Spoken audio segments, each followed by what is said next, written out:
मैं वीडी पारासर, सहायक आचार्य राजनीति विज्ञान की बीए फाइनल एवं एमए दोनों के लिए उपयोगी क्लास है ये। इस क्लास में आप सभी का हार्दिक स्वागत है। हमने पिछले वीडियो में शीत युद्ध के बारे में पढ़ा, शीत युद्ध का अर्थ, क्षेत्र, प्रकृति, इसकी विशेषताएं। अब हम ये देखते हैं कि अंतर्राष्ट्रीय राजनीति में शीत युद्ध को किस रूप में देखा गया, अंतर्राष्ट्रीय राजनीति पर शीत युद्ध के क्या प्रभाव पड़े। शीत युद्ध जिसने लंबे समय तक द्वितीय विश्व युद्ध के बाद अंतर्राष्ट्रीय राजनीति को घेरे रखा, अंतर्राष्ट्रीय राजनीति के अंतर्गत शीत युद्ध का प्रभाव देखा गया, जिसने दुनिया की कमोबेश प्रत्येक घटना को सकारात्मक या नकारात्मक रूप से प्रभावित किया। तो आइए साथियों, हम देखते हैं कि अंतर्राष्ट्रीय राजनीति पर शीत युद्ध के क्या प्रभाव हुए। इसके प्रभावों को हम दो हिस्सों में बांट सकते हैं मोटे तौर पे, सकारात्मक प्रभाव और नकारात्मक प्रभाव। हम ये देखेंगे कि इसके नकारात्मक प्रभाव ज़्यादा रहे, अतः पहले हम नकारात्मक प्रभावों का अध्ययन करेंगे, उसके बाद सकारात्मक प्रभाव देखेंगे। देखो, पहला इसका प्रभाव है नकारात्मक, विश्व का दो गुटों में विभाजन। देखो विद्यार्थियों, हम ये देखते हैं कि शीत युद्ध ने अंतर्राष्ट्रीय राजनीति को एक तरह से दुगुटीय बना दिया, बाइपोलर वर्ल्ड बना दिया। एक गुट का नेता सोवियत संघ था और दूसरे का संयुक्त राज्य अमेरिका, और पूरी दुनिया इन दो खेमों में बट गई। और ऐसा लगता था कि दुनिया के जो देश हैं, ज़्यादातर दोनों देश प्रकट रूप में या अप्रकट रूप में किसी न किसी एक गुट के साथ हैं। तो पूरी दुनिया का दो गुटों में बंट जाने से एक तरह से ध्रुवीकरण तेज हुआ, एक तरह से प्रतिस्पर्धा हुई, और दुनिया के ज़्यादातर देशों के साथ जो संबंध हैं उनमें तनाव पैदा हुए। एक तरफ सहयोग भी हुए, लेकिन वो सहयोगों का कारण था, जो सहयोग का कारण था वो एक तरह से नकारात्मक ही था। उस नकारात्मक सहयोग अर्थात दूसरे गुट से सबलता प्राप्त करने के लिए स्वयं मजबूत होने के लिए उन्होंने ये लगातार प्रयास किए। दूसरा हम देखते हैं भय एवं संदेह के वातावरण का निर्माण। देखो साथियों, द्वितीय विश्व युद्ध के बाद जैसे ही शीत युद्ध प्रारंभ हुआ, शीत युद्ध के प्रारंभ के साथ ही एक तरह से हमें ये दिखाई देने लगा कि पूरी दुनिया में दोनों गुटों के माध्यम से एक मनोमालिन्य की स्थिति पैदा हो गई थी। आपसी तनाव, दबाव का वातावरण का निर्माण हुआ था, और ऐसी स्थिति हो गई थी कि उस स्थिति में हम ये भी नहीं कह सकते हैं कि एक गर्म युद्ध हो रहा है, एक खून खराबे वाला युद्ध हो रहा है लगातार, लेकिन वो स्थिति ऐसी थी कि वो इससे कम भी न थी। उसमें एक तरह से हमें लगातार भय के साए में रहना पड़ रहा था, आतंक के साए में रहना पड़ रहा था। पूरी दुनिया त्रस्त थी, भयग्रस्त थी। ऐसी स्थिति को उस समय की अंतर्राष्ट्रीय राजनीतिक जो दशाएं थीं, उन दशाओं को हमारे पंडित जवाहरलाल नेहरू ने ये कहा था कि ये निलंबित मृत्युदंड का वातावरण है, अर्थात ये एक ऐसा वातावरण है जिसमें हमें मृत्युदंड घोषित कर दिया हो और वो हमें दिए जाना हो, अर्थात कभी भी तृतीय विश्व युद्ध हो सकता था। ऐसे हालात उस समय थे। अगला बिंदु हम देखते हैं साथियों, सैन्य संधियों एवं गठबंधनों की बहुलता। शीत युद्ध के दौरान दोनों गुटों के जो अगुवा थे, दोनों गुटों के लीडर थे, उन्होंने अपने अपने गुटों में ज़्यादातर संख्या बढ़ाने के लिए, अपने सहयोगियों की संख्या बढ़ाने के लिए एवं विरोधियों की संख्या कम करने के लिए गुटों की राजनीति को प्रोत्साहन दिया। 1949 में संयुक्त राज्य अमेरिका ने नाटो की स्थापना की, और नाटो के माध्यम से उसने सोवियत जो साम्यवाद था, साम्यवाद का विरोध की नीति अपनाई कि सोवियत साम्यवाद को कैसे रोका जा सकता है एवं यूरोपीय देशों को कैसे मजबूत किया जा सकता है, एकजुट किया जा सकता है इस सोवियत साम्यवाद के विरोध में। दूसरी तरफ नाटो के जवाब में सोवियत संघ ने वार्सा पैक्ट की स्थापना की। वार्सा पैक्ट पोलैंड में एक शहर है वारसा, वहाँ इसकी स्थापना की थी, इसीलिए इसको वारसा पैक्ट कहते हैं। और वारसा पैक्ट के अंतर्गत उन देशों को शामिल किया गया था जो देश एक तरह से नाटो के जवाब के लिए तैयार थे, जो सोवियत नीतियों के समर्थक थे। इन दोनों मुख्य संगठनों के अलावा भी अमेरिका ने सीटो, सेंटो और अन्य देशों के साथ द्विपक्षीय संधियां करके भी अपने संबंध मजबूत किए, ताकि एक तरह से उनको ज़्यादातर देशों को अपने पाले में किया जा सके। अगला बिंदु हम देखते हैं, शस्त्रीकरण हेतु प्रतिस्पर्धा। एक बिंदु छूट गया हमारा, तीसरा अणु युद्ध की संभावना का डर। देखो साथियों, अणु युद्ध की संभावना का जो डर है वो शीत युद्ध की महत्वपूर्ण विशेषता थी। 1945 में अमेरिका ने जापान पर परमाणु बम का इस्तेमाल करके पूरी दुनिया को हिला दिया। स्वयं सोवियत संघ भी इससे हतप्रभ हो गया। इसलिए हो गया क्योंकि वो खुद भी इस परमाणु बम के रहस्य से वाकिफ़ नहीं था। हम ये देखते हैं कि परमाणु बम के आविष्कार के बाद दुनिया में एक आतंक के संतुलन की स्थापना हो गई और शीत युद्ध के दौरान पूरी दुनिया इस आतंक के संतुलन से भयभीत रही, क्योंकि इस जो परमाणु युद्ध की भयावहता थी, ये भयावहता बहुत ज़्यादा थी। इसमें ऐसी स्थिति थी कि अगर युद्ध के हालात बनते या तीसरा विश्व युद्ध होता, जैसा कि हमने क्यूबा संकट के समय देखा था कि अगर क्यूबा संकट और ज़्यादा चरम रूप ले लेता, अगर अमेरिकी राष्ट्रपति ने जब उसकी नाकेबंदी की थी क्यूबा की चारों तरफ से, उसी समय सोवियत संघ अगर उससे विड्रॉ नहीं करता स्वयं को, वहाँ से प्रक्षेपास्त्र तकनीक को नहीं हटाता, तो वहाँ तृतीय विश्व युद्ध की संभावना होती, तो वो बहुत ज़्यादा भयंकर होता। तो शीत युद्ध के दौरान, शीत युद्ध के दौर में पूरी अंतर्राष्ट्रीय स्तर पे हम ये देख सकते हैं कि पूरा विश्व एक भय के साए में जी रहा था। अगला बिंदु, शस्त्रीकरण हेतु प्रतिस्पर्धा। देखो साथियों, हमें देखते हैं कि शीत युद्ध के दौरान शस्त्रीकरण के लिए पूरी दुनिया में प्रतिस्पर्धा थी और इस प्रतिस्पर्धा को बढ़ावा दिया संयुक्त राज्य अमेरिका और सोवियत संघ ने। इन्होंने अपने सैन्य गुटों के माध्यम से, सैन्य संधियों के माध्यम से और अपने जो पक्षधर देश थे उनके लिए नई नई प्राविधिक तकनीक थी और एक तरह से प्रक्षेपास्त्र थे, उनको प्रोत्साहित किया। दूसरी तरफ हम देखते हैं कि शस्त्रीकरण को बढ़ावा देकर वे एक ऐसी मानसिकता लाना चाहते थे कि जिससे हमारा बाजार भी पनपे और साथ में हम सैन्य दृष्टि से मजबूत हों, ताकि दूसरा जो पक्ष है वो मानसिक रूप से कमज़ोर हो जाए। अगला बिंदु देखते हैं हम, अंतर्राष्ट्रीय राजनीति का यंत्रीकरण। देखो साथियों, शीत युद्ध के दौर में जो अंतर्राष्ट्रीय राजनीति थी वो एक तरह से एक यंत्र की तरह हो गई थी, एक मशीन की तरह हो गई थी। उस समय ये स्थिति थी कि एक खेमा था वो देवताओं का था, ये माना जाता था, दूसरा खेमा दानवों का है। कहने का आशय ये है कि अगर एक देश कोई सोवियत संघ के साथ नहीं है तो ये माना जाएगा कि वो संयुक्त राज्य अमेरिका के साथ है। अगर कोई देश संयुक्त राज्य अमेरिका का विरोधी है तो ये माना जाएगा कि वो सोवियत संघ के साथ है, भले ही प्रकट रूप में ऐसा नहीं हो, ये माना जाता था उस समय। कहने का आशय ये था, गुटनिरपेक्ष आंदोलन जब शुरुआत हुई थी गुटनिरपेक्षता की, तो वो उसको स्वीकार नहीं करते थे। वो ये कहते थे कि गुटनिरपेक्ष देश हैं, ये स्वाभाविक रूप से छिपे रूप में कहीं ना कहीं सोवियत संघ एवं संयुक्त राज्य अमेरिका के साथ ही हैं और पर्दे के पीछे से इससे जुड़े हुए हैं। अगला बिंदु, अंतर्राष्ट्रीय राजनीति में सैन्य दृष्टिकोण का पोषण। देखो ये बात तय है, सिद्ध है कि शीत युद्ध के दौरान एक पावर पॉलिटिक्स की स्थिति पैदा हुई। पूरी दुनिया में शक्ति की राजनीति दिखाई देती है। हम ये देखते हैं कि अंतर्राष्ट्रीय स्तर पे कोई भी समस्या हो उसमें हम इन दोनों शक्तियों की रस्साकशी को स्पष्ट देख सकते हैं, चाहे वो भारत पाकिस्तान की कश्मीर समस्या हो, फ़िलिस्तीन समस्या हो, अरब इजराइल संघर्ष हो या दुनिया की कोई और समस्या हो। उन समस्याओं में हम इनकी रस्साकशी को आसानी से देख सकते हैं। अगला बिंदु, संयुक्त राष्ट्र का कमज़ोर होना। देखो विद्यार्थियों, यूएनओ की स्थापना इसलिए हुई थी कि यूएनओ पूरी दुनिया में शांति कायम करेगा, पूरी दुनिया के विकास के लिए काम करेगा, पूरी दुनिया में जन कल्याणकारी कार्य करेगा। शिक्षा है, चिकित्सा है, पोषण है, मानवाधिकार हैं, इन सारी चीज़ों के समन्वित उद्देश्य से संयुक्त राष्ट्र संघ काम करेगा।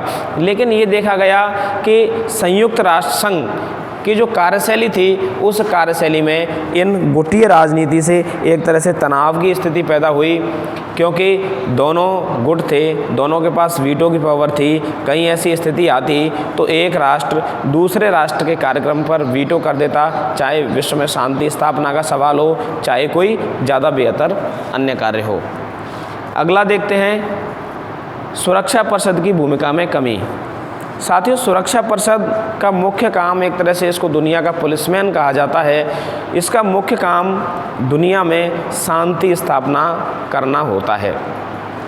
लेकिन ये देखा गया सुरक्षा परिषद की कार्यवाहियों के दौरान कि कहीं भी अगर दुनिया में शांति की स्थापना की जानी थी, उस शांति की स्थापना में सोवियत संघ एवं संयुक्त राज्य अमेरिका अथवा इसके पक्षधर देशों के द्वारा बार बार वीटो का प्रयोग किया गया, इनकी कार्यवाहियों को रोका गया। इससे ये देखा गया कि सुरक्षा परिषद में एक बड़ा स्टेज है जहां दुनिया के तमाम राजनेता बड़ी बड़ी बातें करते हैं, और वो बड़ी बड़ी बातें एक तरह से बहरों का संवाद बन के रह गई। उनकी कार्य रूप में परिणति उस तरीके से नहीं हुई जिस रूप में उनकी कार्य रूप में परिणति होनी थी। अगला बिंदु, मानवीय कल्याण कार्यक्रमों की उपेक्षा।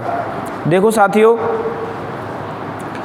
संयुक्त राष्ट्र संघ का मुख्य कार्य मानवीय कल्याण कार्यक्रमों को पोषित करना भी रहा है। जन कल्याण के लिए जो तमाम कार्यक्रम उसके जो अभिकरण हैं वो चलाते हैं, ये कार्य भी रहा है। लेकिन ये देखा गया कि शीत युद्ध के काल में संयुक्त राज्य अमेरिका एवं सोवियत संघ दोनों ही देशों की इस रस्साकसी के वजह से, इस वैमनस्यता के वजह से, इस शीत युद्ध की वजह से इन कल्याण कार्यक्रम हैं वो एक तरह से नेपथ्य में चले गए। ये देखा गया कि कल्याण कार्यक्रमों एवं दुनिया के देशों को सहायता, आर्थिक सहायता देने में भी ये देखा जाने लगा कि इस देश की विचारधारा सोवियत संघ के नज़दीक है या संयुक्त राज्य अमेरिका के नज़दीक है। तो इन सारी चीज़ों से एक विशुद्ध रूप से कल्याण कार्यक्रमों की उपेक्षा हुई। साथियों, हमें देखते हैं कि तमाम नकारात्मक कारक रहे जिन्होंने अंतर्राष्ट्रीय राजनीति को प्रभावित किया। इसके साथ लेकिन हम ये नहीं कह सकते हैं कि शीत युद्ध की वजह से कोई कुछ अच्छा नहीं हुआ। शीत युद्ध के तमाम सकारात्मक प्रभाव भी हम देखते हैं। हम ये देखते हैं कि शीत युद्ध ने अंतर्राष्ट्रीय राजनीति में एक तरह से संतुलन स्थापित किया। अन्यथा एक ऐसी स्थिति होती, अगर ये दो गुट नहीं होते तो एक अगर अमेरिका ही सुपर पावर होता तो एक ध्रुवीय विश्व की स्थिति होती।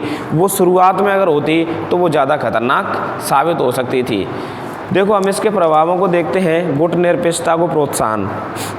साथियों, गुट निरपेक्षता का जो जन्म हुआ है वो एक तरह से द्वितीय विश्व युद्ध के बाद की जो प्रमुख विशेषता थी शीत युद्ध के परिवेश में ही हुआ है। गुट निरपेक्षता वह आंदोलन है जिस आंदोलन के पैरवी करने वाले जो देश हैं वो देश ये मानते थे कि हमें इन दोनों गुटों से पृथक एक ऐसा रास्ता निकालना है कि हम एक स्वतंत्र विदेश नीति अपना सकें, स्वतंत्र रूप से अपना विकास कर सकें, जिसमें लैटिन अमेरिका, एशिया एवं अफ्रीका के वो सभी देश सम्मिलित हुए। ज़्यादातर जो नव स्वतंत्र थे, जो देश उपनिवेशवाद के चंगुल से स्वतंत्र हुए थे, तो इन सब स्वतंत्र हुए देशों ने एक नई विदेश नीति अपनाई, स्वतंत्रता की नीति अपनाई, शांति की नीति अपनाई, अपने विकास की नीति अपनाई। और वो भी इन दोनों शक्तियों जो शीत युद्ध में उलझी हुई थी, इन दोनों शक्तियों से पृथक रहकर एक अलग नीति अपनाई कि हम इससे पृथक रहेंगे। तो हमें कह सकते हैं कि गुट निरपेक्षता का जन्म शीत युद्ध के वातावरण में हुआ, शीत युद्ध के साए में हुआ, शीत युद्ध के परिवेश में हुआ। अगर शीत युद्ध की स्थिति नहीं होती तो हो सकता है कि गुट निरपेक्षता का जन्म नहीं होता, सब देश स्वाभाविक रूप से विकास करते। दूसरा बिंदु हम देखते हैं शक्ति संतुलन की स्थापना। देखो साथियों, द्वितीय विश्व युद्ध के बाद जैसे ही संयुक्त राज्य अमेरिका एक शक्ति के रूप में उभरा, उसको एक तरह से बैलेंस करने के लिए सोवियत संघ को हमने देखा कि सोवियत संघ हर मोर्चे पर उसको बैलेंस करने का प्रयास करता रहा और उसने अपने साथी देशों की संख्या में भी बढ़ोतरी की और एक तरह से लगातार ये स्थिति बनी रही। तो हमने कहीं ना कहीं ये देखा कि अगर जो दुनिया की समस्याएं हैं, उन दुनिया की समस्याओं में ये हमें एक संतुलन दिखाई दिया। कई जगह हमें अंतर्राष्ट्रीय मंचों पे ये दिखाई दिया, अगर कोई देश न्यायपूर्ण बात कह रहा है लेकिन वो संयुक्त राज्य अमेरिका का विरोधी है, तो संयुक्त राज्य अमेरिका उसकी न्यायपूर्ण बात को संयुक्त राष्ट्र संघ में नहीं मानेगा, उसकी बात को तरजीह नहीं दी जाएगी। ऐसे हालातों में सोवियत संघ ने अमेरिका की ऐसी बातें, ऐसी नीतियों की आलोचना की, उन पर वीटो भी किया जो कि एक तरह से न्यायपूर्ण नहीं थे, अथवा संयुक्त राज्य अमेरिका के पाले में जो व्यक्ति नहीं जाता या जो देश नहीं जाता, उस देश के विरोधी देश को एक तरह से बैलेंस किया ताकि एक तरह से संतुलन की स्थिति बनी रहे। अन्यथा ये होता कि नवोपनिवेशवाद की जो स्थिति आई है, वो नवोपनिवेशवाद पहले से ही प्रारंभ हो जाता। नवोपनिवेशवाद के अंतर्गत जो शोषण है, वो शोषण का दायरा और ज़्यादा व्यापक हो जाता। देखो साथियों, अगला बिंदु है वैज्ञानिक एवं तकनीकी प्रगति। हमने देखा कि अक्सर ये कहा जाता है कि आवश्यकता आविष्कार की जननी होती है। ये चीज़ हमें साफ दिखाई देती है कि शीत युद्ध के दौरान दुनिया दो खेमों में बटी हुई थी और दोनों खेमों के मध्य एक अनंत प्रतिस्पर्धा चल रही थी, चाहे वो आर्थिक प्रगति को लेकर प्रतिस्पर्धा हो या एक तरह से वैचारिक बढ़ावे को लेकर प्रतिस्पर्धा हो या शस्त्र एवं तकनीक अर्जित करने को लेकर प्रतिस्पर्धा हो। इन सारी प्रतिस्पर्धाओं के बीच में ये देखा जा रहा था कि दोनों गुट लगातार ये प्रयास कर रहे थे कि हम वैज्ञानिक एवं तकनीक रूप से ज़्यादा सबल बने। तो इन दोनों गुटों की इस प्रतियोगिता से ये दिखाई दिया कि अंतर्राष्ट्रीय स्तर पर, पूरी दुनिया के स्तर पर हमें देखते हैं कि तमाम आविष्कार किए गए। कुछ आविष्कार नकारात्मक भी रहे जो मानवता के लिए घातक हैं, जैसे परमाणु बम वगैरह। कुछ सकारात्मक भी रहे, जैसे चंद्रयान मिशन वगैरह ये थे। तो कहने का आशय ये है कि एक तरह से ये सकारात्मक फ़ायदा हमें रहा। अगला बिंदु महासभा की महत्ता में वृद्धि। देखो साथियों, ये देखा गया कि संयुक्त राष्ट्र संघ में सुरक्षा परिषद शांति एवं सुरक्षा का काम महत्वपूर्ण तरीके से देखती है, लेकिन कोरिया संकट के दौरान ये देखा गया कि एक तरह से वीटो के प्रयोग के कारण संयुक्त राष्ट्र संघ अच्छे से कार्रवाई नहीं कर पा रहा था। तो उस समय 3 नवंबर 1950 को शांति के लिए एकता प्रस्ताव रखा गया, जिसके दौरान ये तय किया गया अगर ऐसे हालात उत्पन्न होते हैं कि कहीं भी तुरंत कार्रवाई की आवश्यकता हो और सुरक्षा परिषद में वीटो के कारण या किसी अन्य कारण से सुरक्षा परिषद असमर्थ हो, तो महासभा वहाँ तुरंत कार्रवाई कर सकती है। तो एक तरह से महासभा के पास ये शक्ति आई। ये बड़ा अच्छा परिवर्तन हुआ क्योंकि दुनिया के ज़्यादातर देश महासभा का प्रतिनिधित्व करते हैं। अगला एवं अंतिम बिंदु है विदेश नीतियों में यथार्थवादी परिवर्तन। देखो साथियों, ये देखा जाता है कि दुनिया के तमाम देशों की जो विदेश नीतियाँ होती हैं, विदेश नीति का मुख्य लक्ष्य राष्ट्रीय हितों का पोषण करना होता है और राष्ट्रीय हितों का पोषण वो अपने अपने तरीक़ों से, अपने अपने साधनों से करते हैं। लेकिन ये देखा गया कि दुनिया की जो आदर्शवादी विदेश नीतियाँ थीं, उन आदर्शवादी विदेश नीतियों में कहीं ना कहीं यथार्थवादी पुट का समावेश हुआ, क्योंकि शीत युद्ध के दौरान ये देखा गया कि जो समस्याएं थीं वो समस्याएं बहुत ज़्यादा पेचीदा हो जाती थीं, क्योंकि वहाँ उन समस्याओं में सोवियत संघ एवं संयुक्त राज्य अमेरिका अपना हित देखने लगते थे। वो ये देखने लगते थे कि फलां देश किस गुट से संबंध रखता है, डायरेक्ट या इनडायरेक्ट, इस आधार पर उन समस्याओं का विवेचन किया जाता था एवं समाधान किया जाता था। तो इस तत्व की वजह से जो राष्ट्रों की विदेश नीतियाँ थीं वो एक तरह से यथार्थवाद की ओर उन्मुख हुई। ये बड़ा अच्छा परिवर्तन था कि समय रहते जो नव स्वतंत्र देश थे उनको ऐसा एक बड़ा कठिन माहौल मिला जिसमें वो अपनी विदेश नीतियों का विश्लेषण कर सके एवं तय कर सके कि हमें अपनी विदेश नीति को किस दिशा में ले जाना होगा, किस प्रकार हमें अपने अंतर्राष्ट्रीय संबंधों का संचालन करना होगा ताकि हम ज़्यादा बेहतर कार्य कर सकें। धन्यवाद साथियों। अगले वीडियो में हम तनाव शैथिल्य अथवा दितांत के बारे में अध्ययन करेंगे। Thank you.